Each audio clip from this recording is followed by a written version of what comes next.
Saya Mauricio Prayoga Mabin. Saya berasal dari Fakultas Teknik, Prodi Teknik Elektro 2018, Universitas Pulau Orban.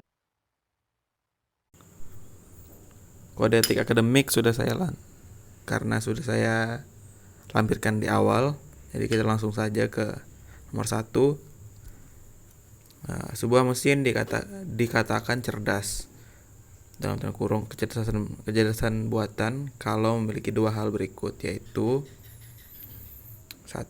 Bekal pengetahuan dan kumpulan data, bekal pengetahuan dan kemampuan menalar, bekal kemampuan dan software terbaru, database dan software terbaru dan kemampuan menalar.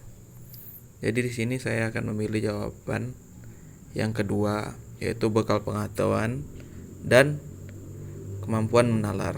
Kenapa? Karena menurut pendapat saya, bekal pengetahuan itu yang kita tanamkan ke dalam mesin, sehingga timbullah kemampuan untuk menalarnya.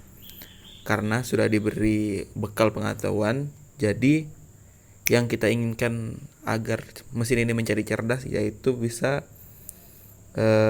mesin tersebut bisa mengembangkan kemampuannya dalam proses problem solving, karena sudah ada bekal pengetahuan yang sudah kita tanamkan. Yang kedua, yaitu adalah pernyataan yang salah terkait perbedaan kecerdasan buatan dan kecerdasan alami adalah yang pertama itu, kecerdasan buatan itu bersifat permanen, lalu kecerdasan alaminya sering mengalami perubahan. Yang B, dapat didokumentasikan, kreatif dan inovatif. Yang C, berpikir dapat digunakan secara luas. Lalu kecerdasan alaminya kemampuan berpikir terbatas. Yang D itu kemampuan berpikir terbatas, lalu kecerdasan alaminya, pemikirannya dapat digunakan secara luas. Yang E, harus bekerja dengan inputan simbolik, itu kecerdasan buatan. Lalu kecerdasan alaminya menggunakan pengalaman secara langsung.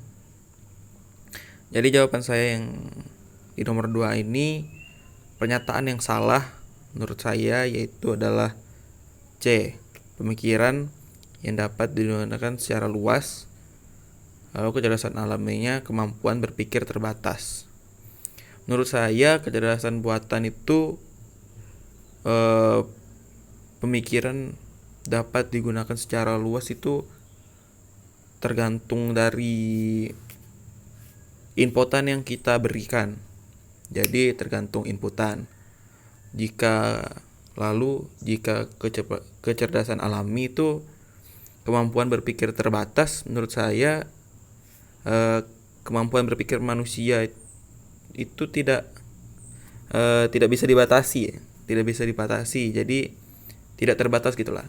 Jadi pokoknya apapun bisa dipikirkan oleh manusia, seperti itu kalau orangnya mampu gitu. Nomor 3 yaitu adalah terdapat 3 orang dokter dan 3 orang penduduk asli yang kanibal.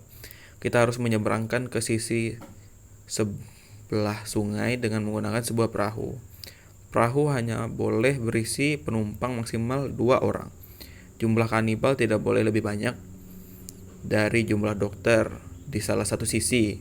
Jika tidak, nanti dokternya dimakan. Intinya seperti itu. Bagaimana cara menyeberangkan ke 6 orang tersebut sehingga dapat selamat sampai seberang.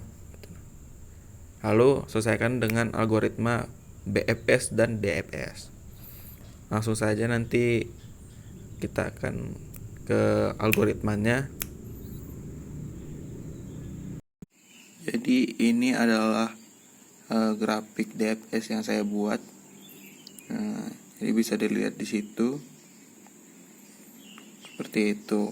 Dari awalnya dengan aturan ya semua orang harus menyeberang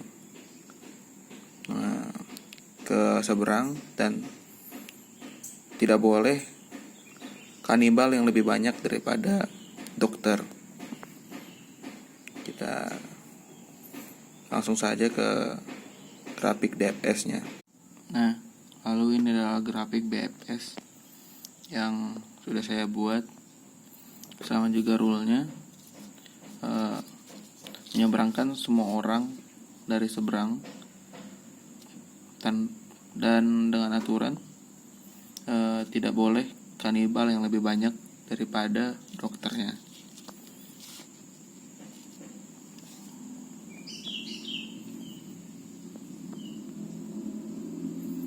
Lalu akhirnya seperti itu, sampai orang semua menyeberang.